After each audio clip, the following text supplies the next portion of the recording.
King of Podcasts Radio Network proudly presents The Broadcasters Podcast, a weekly media commentary talking about traditional and digital media headlines and talking to the content creators out front and behind the scenes. Here is the King of Podcasts. Thanks for joining me for episode 177 of the Broadcasters Podcast here at broadcasterspodcast.com. I'm KLP. We're going to celebrate, and we're going to go ahead and really focus on the state of FM radio, frequency modulation. FM radio turned 60 years old this week. It's gone through such a roller coaster ride because of the fact that what we have as FM radio that started all back before, it's really a full circle where streaming now is in a way what FM radio was, except for the fact that Spotify or Pandora or Apple Music, they are the DJs these days of the music and the playlist and the songs that they allow us to go ahead and experiment and explore on, because we don't have to go through looking for the music. It's all provided to us.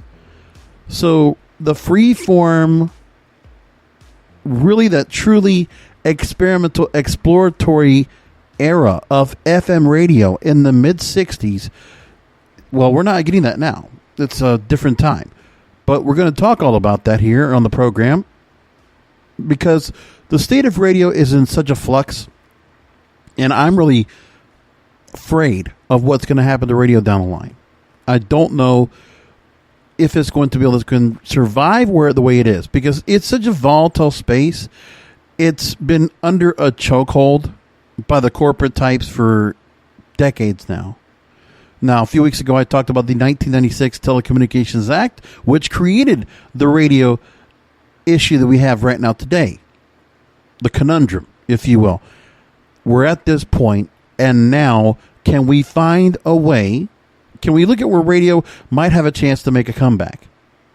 Because radio should be included in the lexicon of conversation. It should be a medium that when we hear about various people wanting to have their voices heard, well, radio would fill that void. Radio would actually solve a lot of problems. Because if you wanted to have somebody to have the chance to go and be heard of their voice, politically, socially, economically, whatever, you would have this platform. And it can be used in a multifaceted way as well. But it's because the corporate types are able to go and hold on to these stations. Because while the government's letting them kind of do that, and while nobody's really penalizing them for being, at least the larger corporate companies, being bankrupt or not making any revenue at all, because they hold on to all these stations and they're allowed to hold on to all these stations, then they're not getting chastised about it. They're able to keep the airwaves a really solid, widespreading broadcasting platform away from the public. And I think people are very afraid of that. And even NPR is in the same conversation. So, first of all, let's go to the historical concept. The aspect of that, Keona N. Smith wrote in Forbes magazine, or Forbes.com, happy 60th birthday to FM radio. So the Federal Communications Commission, the FCC, adopted a standard for FM radio broadcasts in April 1961, after about 2 years of field testing. But the agency specified that stations couldn't start broadcasting until midnight local time on June 1st. And the first station would go up in America would be WGFM, which is now WRVE in Schenectady, New York. They're the first one to go stereo at midnight Eastern time. Now, we'll talk about the actual makeup of radio when it came about and bring that up as well in a little bit. But let's go ahead and get back to this here. Then, WEFM in Chicago, Illinois started their first FM broadcast, and then 2 hours later, KMLA in Los Angeles, California started theirs. There are more than 10,000 FM radio stations broadcasting in the U.S. alone. The average person spends about an hour and 40 minutes listening to radio every day, but they're not talking about how old they are. That's declined 19% over the last decade. And because of that, Where is the time spent listening going? The TSL for all you radiophiles? Well, it goes to the 4 hours and 12 minutes on average most people spend consuming media on smartphones and tablets. And by the way, if you want to learn about the history of radio, and especially with FM, do go ahead and check out the book FM by Richard Neer. Very good book. I'm actually listening to the audible version of the book one more time. Just getting into that again. Starts back with engineer Edwin Armstrong, invented frequency modulation. Early experiments developed amplitude modulation around 1900. So the AM radio started back over 100 years ago. Now, into the story about FM stereo coming to life. With the emergence of FM broadcasters from RadioWorld.com, many AM stations added an FM signal, if for no other reason than to save a place in the broadcasting's future. The question of what to do with these new FMs arose quickly. A sort of a marketplace AM/FM stereo system standard for binaural broadcasting appeared, with one channel on the AM, the other on the FM. This is before audio frequency reduction, so the audio response on AM was notably better. Vendors offered better receivers to the connoisseur, and the reception environment was far friendlier today with less electrification, less band noise and fewer stations. AMs could sound pretty good.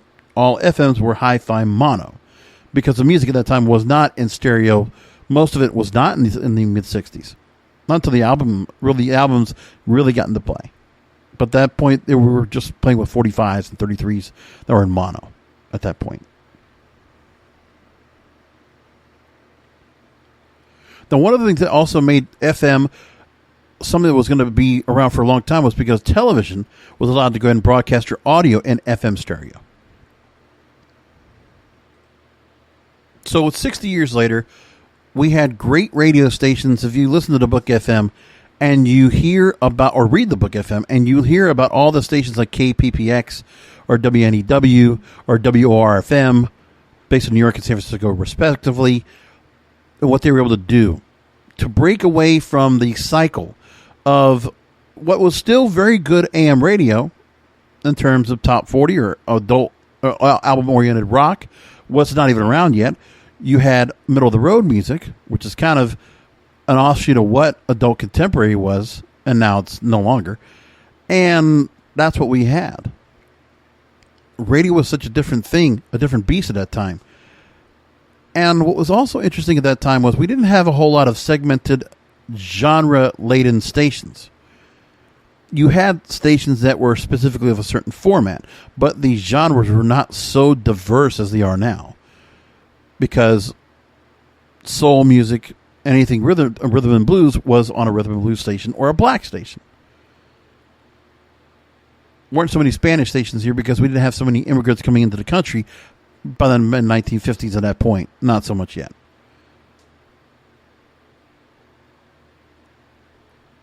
Then you had middle of the road. So you had audiences, you had music stations based on demographic more than anything else.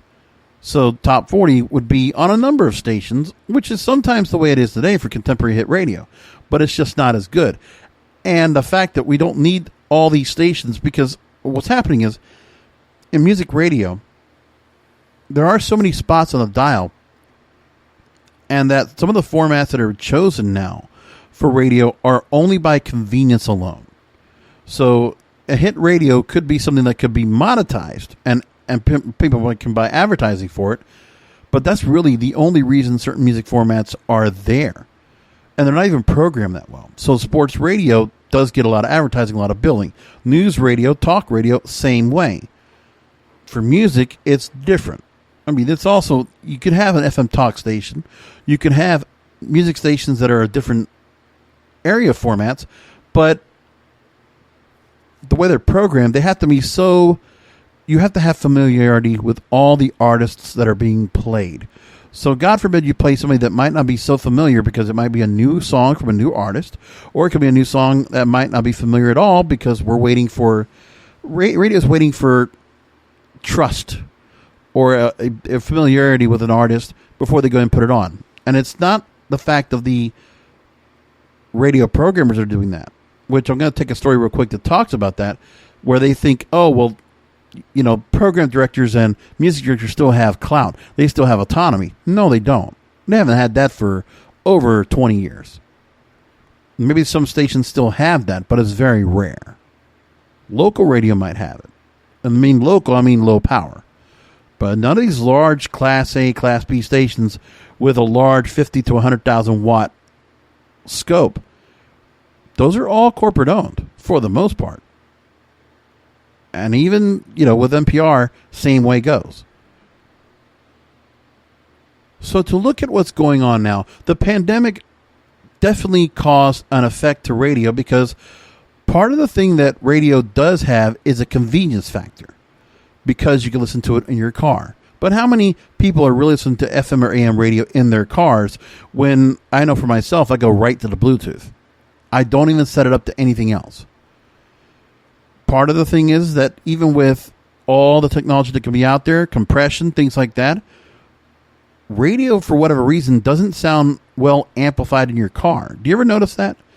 If you put your smartphone and hook it up through Bluetooth, or even the Bluetooth that's built into your dash, you notice it always sounds more powerful, has much more sound, much more loudness than FM or AM radio do. And there's an oversaturation of the airwaves, number one. The other part is that the engineers, I think they're just putting things up and doing the bare minimum to get the stations up and operational. But nobody takes the time to make the station sound really good. There used to be an actual thing where everybody really cared about what the compression, the modulation, how a station sounded going out over the airwaves to make sure you heard it well through a transistor radio, through a boombox, through your car stereo, through your home stereo. But it's something that doesn't get really considered right now. That's part of the reason we even had the time where we used to go and get third-party car decks, audio decks, because we wanted the music to sound better. Not just our CDs, not just our cassettes, but we also wanted to hear the radio better because we still listen to the radio in common with everything else. Because there was a time where if you only had a limited amount of music in your car, of recorded content or just produced content that you can go and listen to, physical you that you were just listening to in the car, as compared to having Spotify or Pandora or Apple, which you have millions of songs at your fingertips. Radio's never really understood that concept. With podcasting, the same thing. You have numerous talk shows where you don't have to have a general interest talk show or a political talk show that's just kind of random. Not to mention, if a show's not live or it's not new content or it's like a best of or whatever it might be, podcasting can take over for that because you have so many other areas to go. And that's got to be understood. So a story from Forbes also talked about radio listening was now returning back to pre-pandemic levels. So the story does mention the fact that it's been well documented that at-home media consumption changed during the pandemic. Video game playing, streaming video, listening to podcasts, and streaming audio all grew. And radio still has a spot there with streaming radio, but when you have that, you don't necessarily want to get to your smart speaker, try to go ahead and get the smart speaker to go ahead and pick a station to listen to it for 20 minutes of music with some embedded promos or commercials, and then get to hear like about a good 8 to 10 minutes of commercials and wait for that to come back to your programming, back to your music. Which even then, the choice of music is usually older or overplayed or something we've already heard. If you're listening to streaming, radio doesn't complement itself. It doesn't complement either or. You do realize that. But traditional media all plunged during the pandemic. Ratings for most TV programs, including premier sporting events and award shows, plunged. According to Edison Research's share of ear report, the pandemic in-car radio listening dropped 37% in the first quarter of 2020 compared to the second quarter. In-car radio listening rebounded when restrictions were lifted in the third quarter of 2020. Now, the Census Bureau actually puts together a Journey to Work survey, and the last one they did for 2019 said that the average one-way commute in the United States grew to 27.6 minutes. Now, with that, you could go ahead and listen to radio, but what do you do when you listen to radio? Be honest. There's a reason why you have multiple presets on your radio. Most places you have 6 or you have 12, something like that, or even more, because you're changing the stations. And because you're changing the stations, you're really not enjoying the experience of radio. A well-programmed radio station should be able to go and keep you tuned into a station for at least a quarter hour to half hour. Like, you should be able to go and put 4 to 6 songs together, cobble them together, so that they make sense, they're popular, and they're songs that people want to go and listen to so they don't have to change the channel. Radio doesn't do that anymore. There is not one station I listen to at all that is capable of making sure you can go and listen to a station and you'll stick to it. Even though this might be one dud of a song you're not necessarily really into, but you can wait for the next song to come up. I can't tell you how many stations I grew up on that's what it was. And with the curated playlists now on Spotify or Pandora or Apple, you don't even have to worry about that when you have to skip. But even then, there's a lot of times I listen to a playlist, and if I have one, I'll just go ahead and I'll let a couple songs slide through that I wouldn't normally listen to, because some of these playlists are so well done. For instance, on Spotify, today's top hits, or the Baila Reggaeton playlist, or there's one that's out of the Netherlands based on a radio station that streams live called the Slam 40. It's a countdown, and there's a station called Slam in the Netherlands, and then you have this top 40 radio channel where it's just the top 40 songs counted down over and over. Or they kind of rotate it. They add new songs that are bubbling under. It's a nice little format. And if I want to listen to new music, especially music from the Europe that's really in touch with what's new on the streaming and playing on the radio, which is what European radio does in the UK, Switzerland, Hungary, France, Germany, they all do it. Greece, I mean, it's amazing. They get how the radio is supposed to be programmed. And some of those are government owned. Incredible. Or government funded. Commuter time is longest, over 30 minutes in metro areas with a population of over 3 million. So one of the things that you have on radio that is the audience that you're trying to get is the morning commute. So when you're in that morning commute, you have the long diatribes of morning shows. But what are they talking about? What are they actually doing to keep people interested? They're all talking the same thing. They have the same radio prep. They probably are controlled as to what they're allowed to talk about. So why even listen to that? When you can take a podcast and in 30 minutes you can listen to a podcast in some cases and finish it up. Or you catch a piece of it and come back to it later. But it's pretty simple. And then the best part is you're not having to go and just find a radio to go and switch over to listen to what you were listening to. Because with a podcast or with a streaming radio station on your phone, you could take it from the car and continue to listen to it outside of there. Or switch to a device. Whatever you want. Accessibility is much easier now than what radio provides. Now, of course, you have streaming radio, but then you have ads in front of that, dynamically inserted ads, or other things that are going on where you're in the middle of a commercial break. I mean, it's just, this experience is so much different now. Even with the increase in web-enhanced connected cars, the most popular source of audio infotainment is still AM/FM radio. That's for laziness. I like to think that it is. Terrestrial radio accounted for 87% of all ad-supported in-car listening.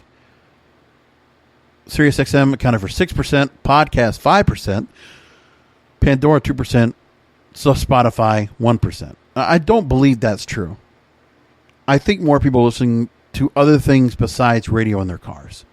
I don't know who they're researching or who they're studying right now or who are the respondents, but I don't believe that. I think it's a much different look. But Edison Research is trying to help out traditional media. I just think that's how it is. I don't believe those numbers. I never have. 45% of all radio listening occurs in cars, 33% at home, 23% of listening at work.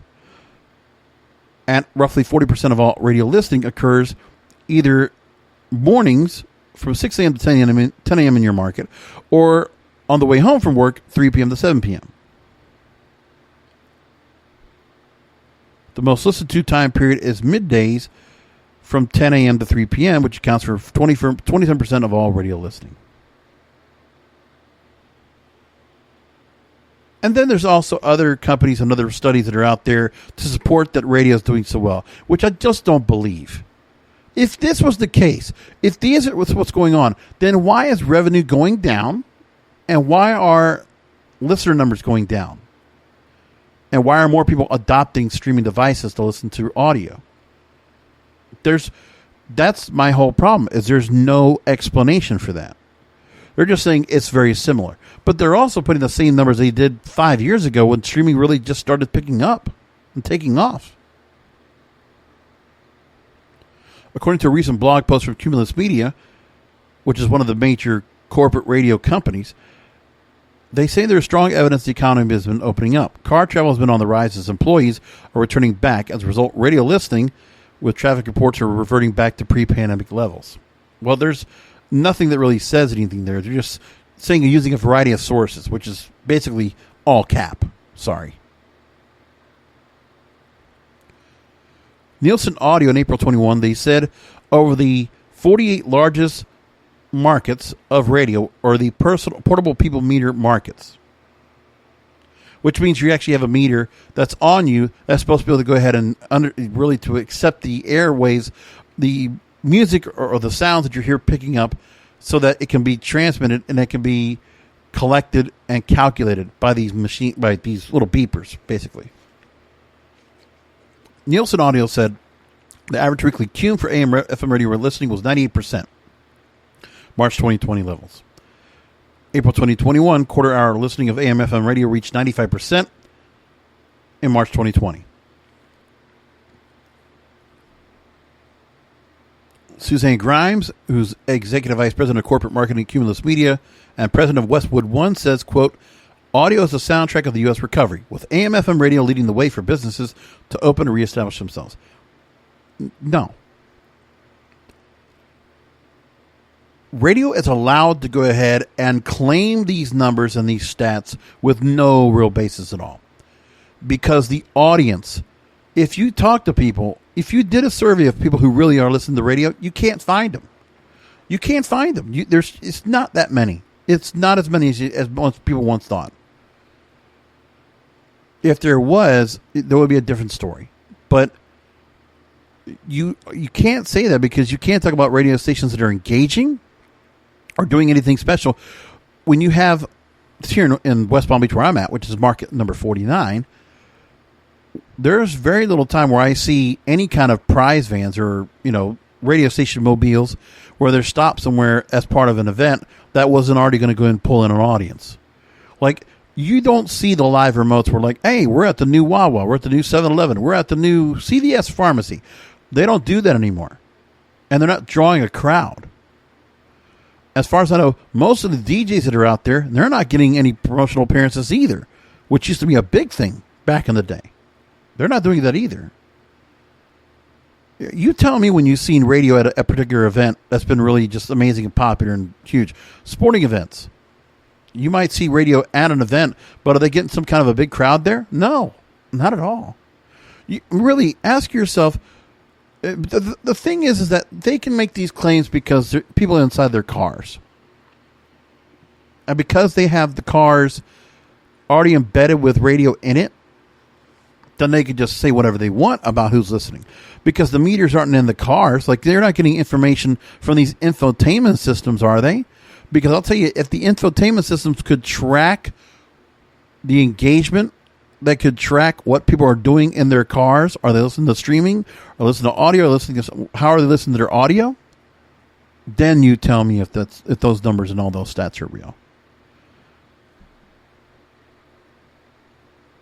The other thing they talk about is that ad dollars are expected to return. BIA Advisory Services, in 2021, they said local radio, despite competition for digital media, will generate $12.6 billion in ad dollars, a 9.7% increase from 2020. How? There's not even a political season.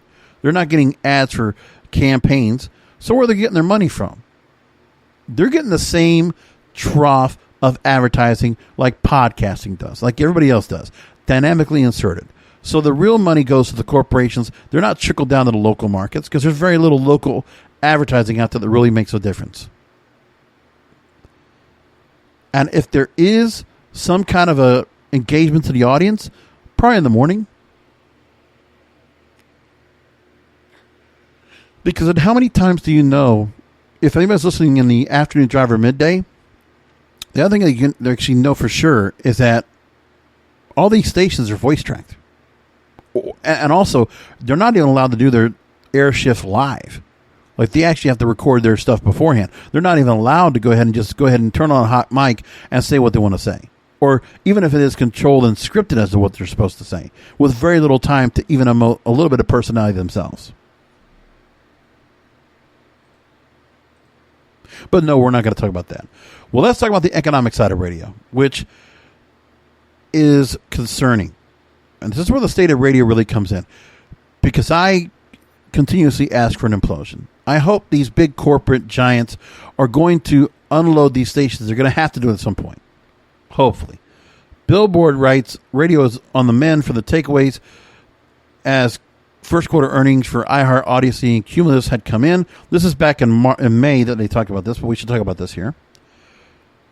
Expect broadcasters to report big growth, but context is everything.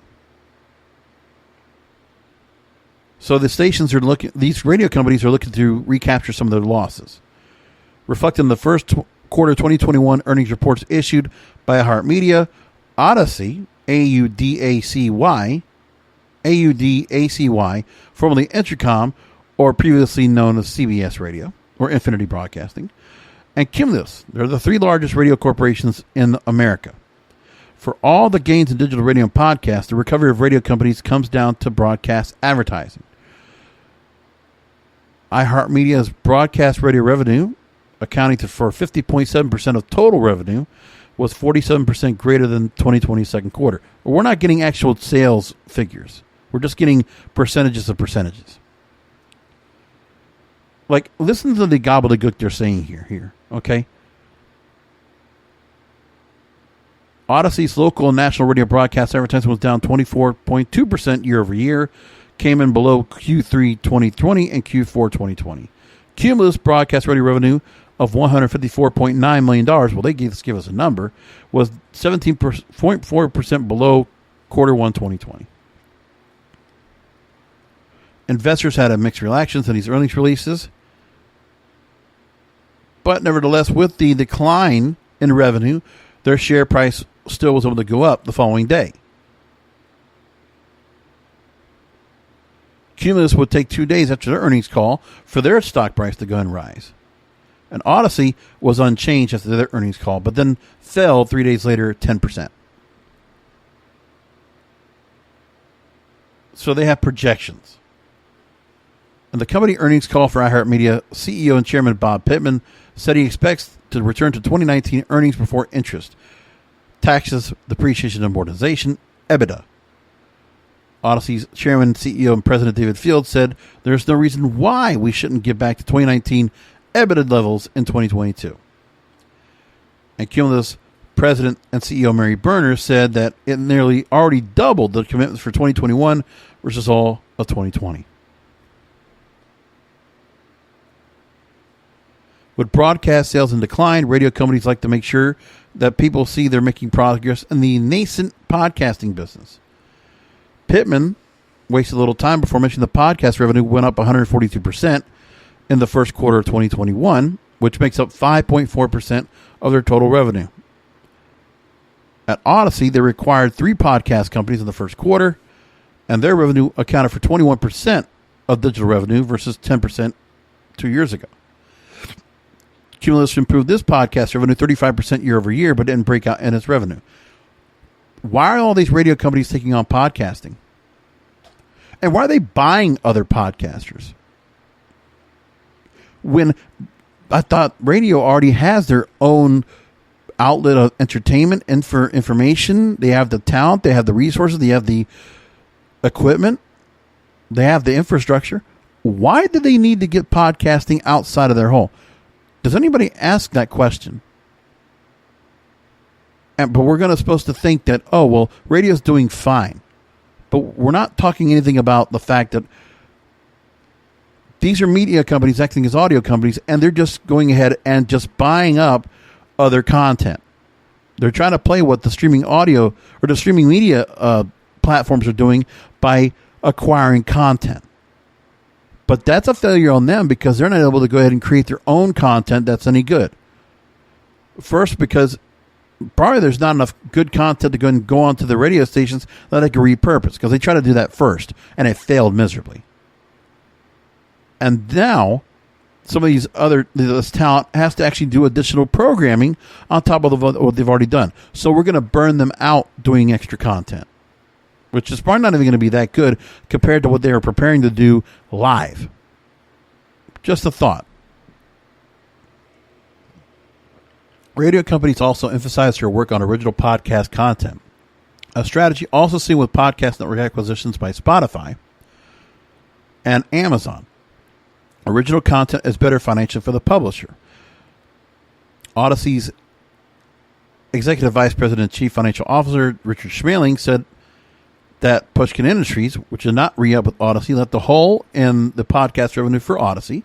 It was its lowest margin partner. More on this, they say podcasts are great, but broadcast radio still dominates.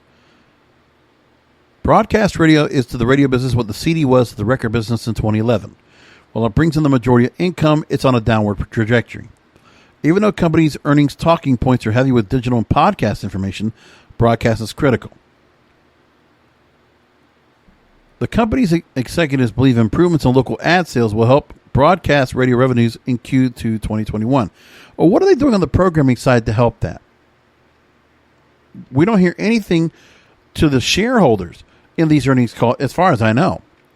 We're not hearing anything about what's being done with that.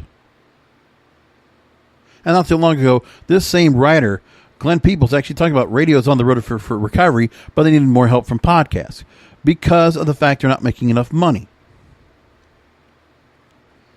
Last year, the 2020 revenue for iHeartMedia was $2.95 billion.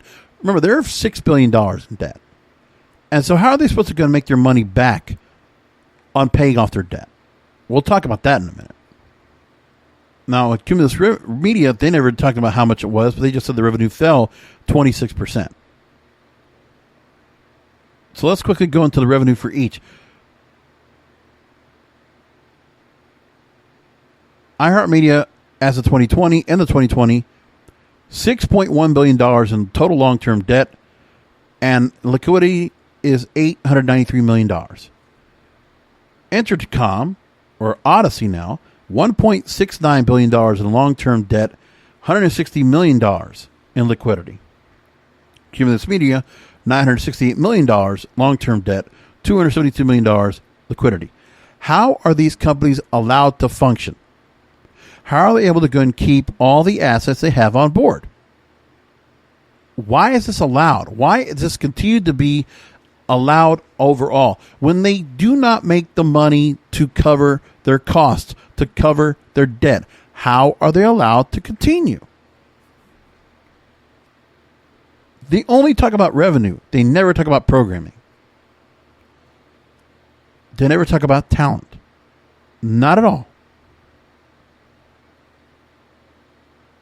And these are the things they continue to talk about that doesn't say much of anything else. And by the way, these radio companies continue to lay people off.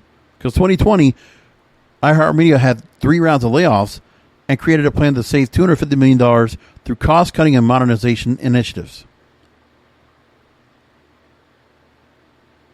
Cumulus made cost-cutting efforts that saved them $90 million in 2020. And Entercom lowered expenses $100 million in 2020. So they're cutting costs. But it doesn't take away and chip away at the debt. Listen, if they were debt-free and they were making money, I can understand. They're a money-making business. The corporate structure is supposed to be to make money, isn't it? Well, this isn't working. And it doesn't matter how many more people you lay off or whatever else, what other content you bring on board. They're still buying content. And they're still probably on their platforms. I don't even know how they have the money to do it. They're on credit to their private equity partners. It's shameful. But these are the consistent problems we deal with right now overall. But I think nobody really thinks about that too much. They don't really consider that this is all just a bunch of crap. With everything that's going on, no one is really looking at trying to fix the problem. Yes, radio revenue is very important. And it's always been that way. But man, there was a time when radio first started in the 60s, FM radio, and AM radio, people got paid a lot more. The advertising was definitely there. But even then, the level of talent, the level of entertainment, information, what you're able to do, the music selection, the way that radio was programmed 60 years ago compared to now, night and day. That even if these stations are running on debt, all these stations are underperforming, and they're not getting the audience they had before. Well, part of that has to be the programming. At what point do you actually admit the programming might be the problem? The lack of programming, the lack of talent, the lack of forethought. And a lot of these program directors and these music directors and these people that are running these stations, to give them a little autonomy to go ahead and run their stations and perform better. But under this corporate chokehold, they're not allowed to do anything at all. Now, there's one story that came in. I think I talked about this last week about BTS becoming the darlings of pop radio now. And there was another story that came out like that from Hugh McIntyre in Forbes. And I don't want to take the whole story about what happened here, but I will say one thing, that what he says here is incorrect. I'm going to just try to correct the record here. In the story, he says BTS are now receiving the kind of immediate love that was reserved for only the most biggest and most trusted pop stars in the world. Radio programs and DJs, those who make the playlists and try out new releases. What? No, they don't. I'm sorry. That's how it used to be. But if you haven't been to a radio studio, which I'm sure you haven't been able to because they don't allow you to get in, I promise you, the radio programmers and DJs, they're not going to do that. They're not. They're not making the playlists. They're not trying out new releases. They're controlled by regional program directors and consultants that tell them what they're supposed to play. And each market doesn't matter. Nobody wants to be the one to include a tune and have it be the thing that causes those tuning in while driving or listening at work to switch the station. Those who keep the dial on their local pop station are also often finicky, so it usually takes several weeks for newly dropped cuts to begin rising on the list, as more and more stations take a chance on something the public might not know very well. Well, they don't do that. They never do that. I don't know if anybody realizes that, but if you listen to this program for any significant amount of time, I have gone chapter and verse about how radio is roughly 6 to 12 weeks behind on any new songs that get the top streaming charts or sales. How it is. In a way, radio is going to ask themselves, well, how am I getting anything from it? What's the modus operandi for me? What am I going to be making from that? But music and understanding them and listening to the music and actually getting advertisements or getting revenue from the the record labels. There was a time where they had that because radio helped to spur sales. And advertising for those physical units were important. But there's not that anymore.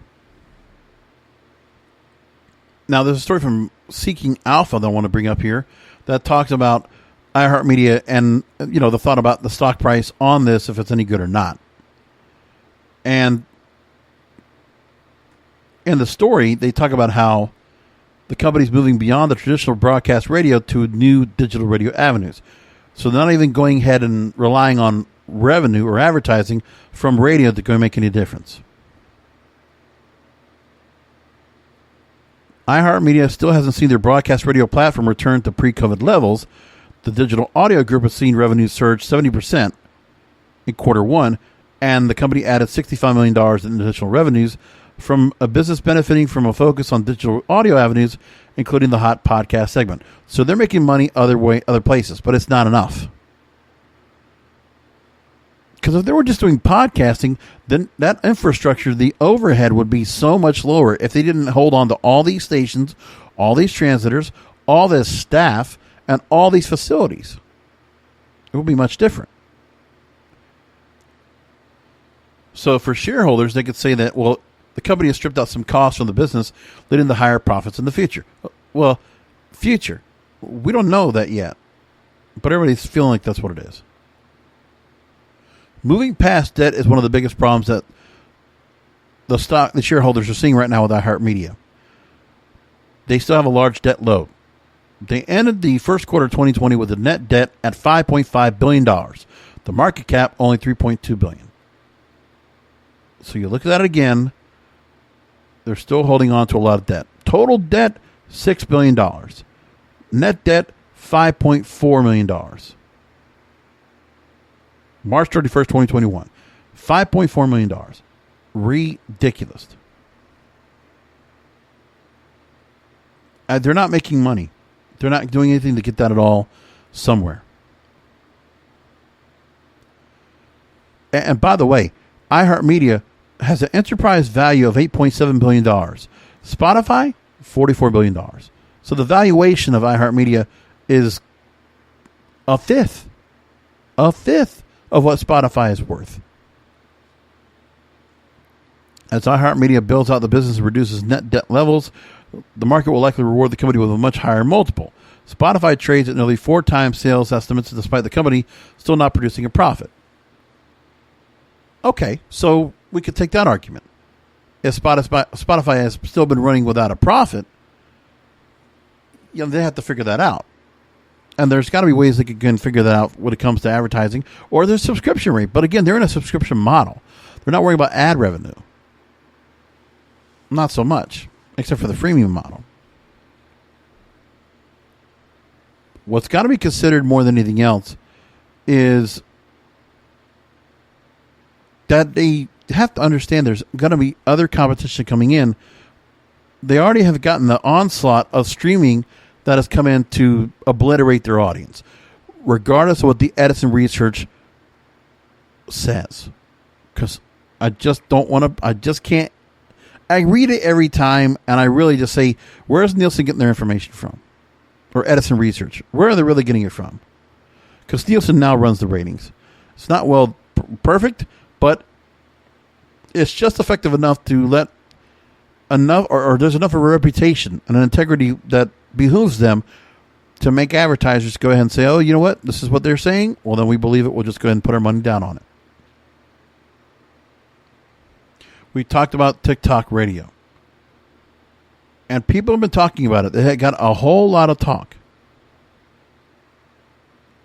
And people need to understand that something like a TikTok radio, if it takes off, they already have a stranglehold right now in the music industry. And I know that radio has tried to experiment a little bit with jelly and other formats in order to create an interactivity with an audience that would translate into a radio station. Well, they haven't figured that out yet. But if this SiriusXM project works with TikTok, if this works out and more people are kind of attached to it and it gets some buzz, radio continues to go ahead and take a downfall in America.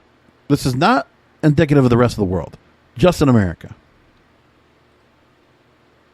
I would be nervous. And I'm going to just continue to go and hamper on radio until something happens. But I'm not feeling very positive about what's going on with radio right now. And it's all because of the fact that I want these big corporate entities. Listen, other corporations make money. They have underperforming divisions, right? You can have Disney or Fox or Viacom, whatever. They can have some underperforming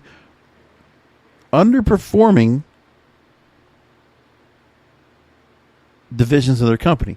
So with iHeartMedia, they had live events, they have outdoor advertising, they have their podcast division, digital audio division, iHeartRadio, and everybody else has their own platforms as well. But when the bulk of the revenue is supposed to be coming from traditional radio and the way that they position it, they're not coming with anything new.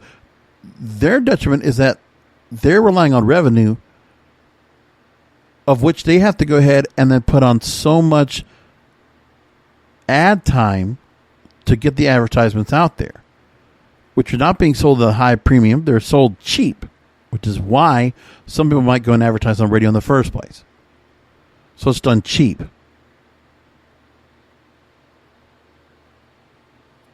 If only these stations, these assets were being forced to be divested.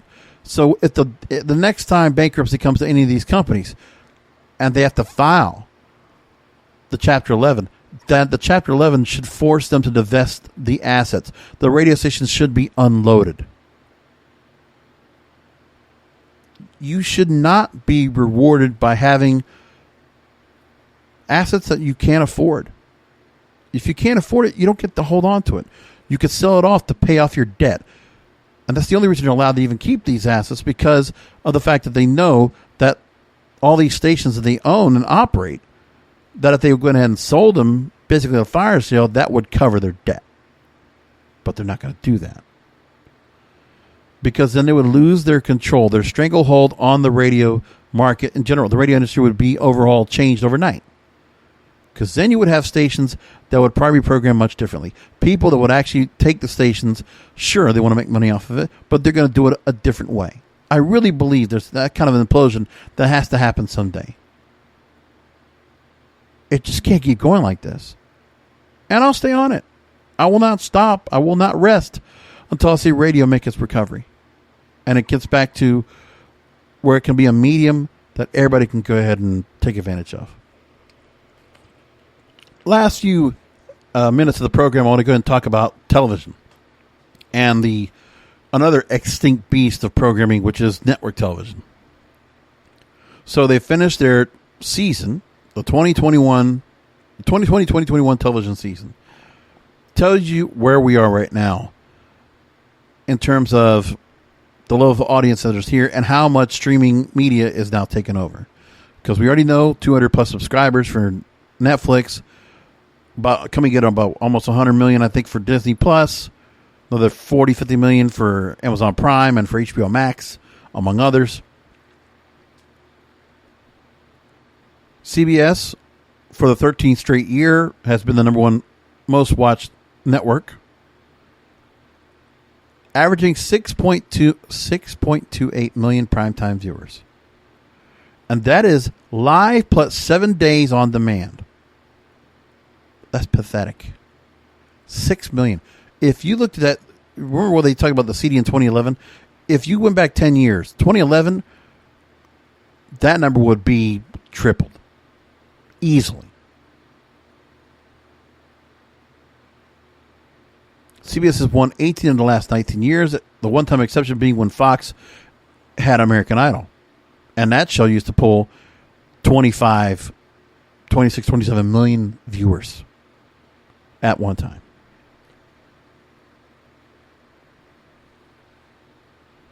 Primetime viewership for CBS was down 18%. NBC also down 18%. ABC 44%, 14%. Fox 33%.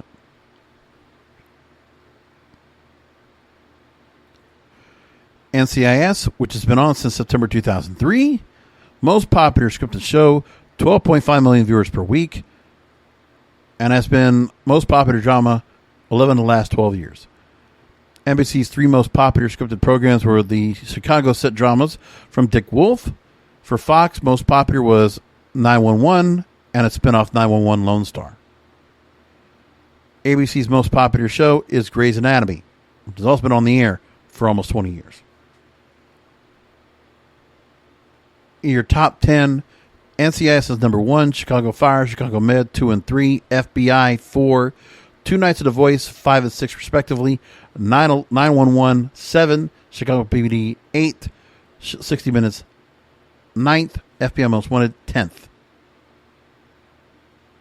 It's a very limited amount of things out there. That's where we are. Whew, really bad. Now, how about we look at that, what's going on right now, upcoming for the network season that we can find out about, because that is also an interesting story in itself. Because the corporate end, all the ambitious efforts are on streaming, on the digital side of all these major broadcast networks. So familiarity, much like radio, in the same mindset. Lots of Dick Wolf and revivals. NFL, no NBC sitcom, CW Saturdays. So here's what we got from Deadline. This is from last week. I didn't get a chance to talk about this, but I'll bring it up here. Dominic Patton starts off saying that it's going to feel a lot like 2005 on the Big Four this fall.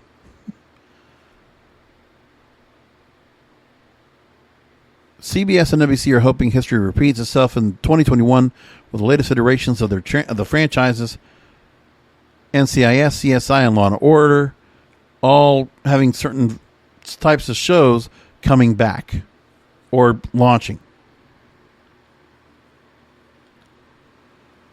CW is now adding Saturday nights. Don't know if that makes much of a difference.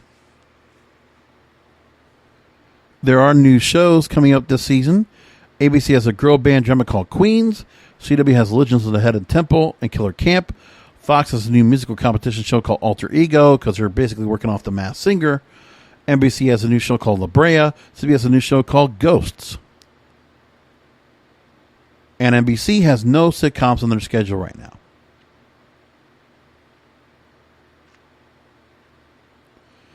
Dick Wolf now has 3 separate nights of TV over 2 different networks. And for a guy that's been around for 20 plus years, holding down the format, or 30 years, excuse me, because, yeah, it's been 30 years. Wow. Your executive producers that are now running the Roost on network TV is Dick Wolf. He has for CBS the FBI, a new show called FBI International, and FBI Most Wanted that will all be back to back to back. NBC has Law & Order for the Defense, Law & Order SVU, and another season of Law & Order Organized Crime. ABC is looking back to the Wonder Years for Throwback Hopes, being executive produced by Empire co-creator Lee Daniels, Saladin K. Patterson, and original cast member Fred Savage. And it'll be narrated by Don Cheadle. And this time, Wonder Years will be set in a 1960s family, middle-class black family in Montgomery, Alabama. CBS is still holding on to Chuck Lorre. He's got Young Sheldon, Bob Loves Abishola, United States of Al, and B Positive. We're getting returns. CSI is now coming back with a Vegas show, CSI Vegas, and William Peterson's coming back to reprise his role. NCIS will have NCIS Hawaii. Yeah, when you look at what we have, like this lineup doesn't look good. And not a whole lot of shows, by the way, added to the lineup. If you look at the current new network lineup, it used to be a lot of new shows would pop up. Well, now you just have shows that stay on for years and years because there's nothing else to replace it with. Just where they are. It's a sad sight to see. Anyway, that's my show for tonight. I hope you all appreciate what we went through and talked about. And a big happy birthday to FM radio. I really hope that some of the rebellious... I just hope we get another renaissance of FM radio where it can be back to where it was. Because much like we might have the internet out there, radio can be another area where people can go ahead and you can find new talent, find new programming, find new ideas. It's not hard to produce a radio show. Like it can be, but really if you know what you're doing, you got to think about the fact that what great ideas, what great talent has come from radio, and where radio has helped a lot of other things foster. But we don't have that now. And I hope that comes back someday. We'll be back with another Broadcasters Podcast next week. Until then, remember that content is king, and the control of your content is in your hands. Thank you for listening to the Broadcasters Podcast. Find all the links to subscribe to the show by going to broadcasterspodcast.com. And don't forget to check out the King of Podcasts wrestling program, the Wrestling is Real podcast, exclusively at wrestlingisreal.com.